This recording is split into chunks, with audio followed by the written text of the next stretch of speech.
Hello বন্ধুরা, আজকের দিনটা শুরু হয়েছিল আমার মায়ের নাইট ডিউটি শেষ দিয়ে। আর ওখান থেকেই আমরা চললাম আমাদের দেশের বাড়িতে।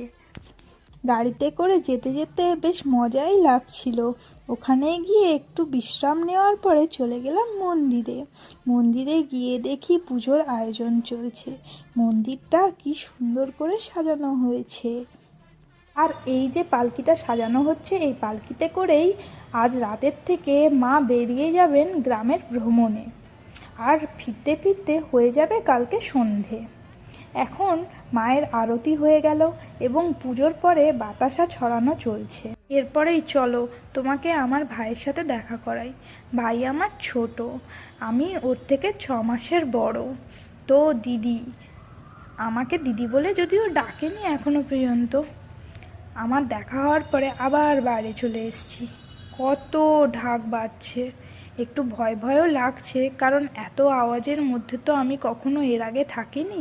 তাই বাবা আমাকে আদর খাচ্ছে এবং ভয় কাটানোর চেষ্টা করছে। চারিদিকে কত আলো।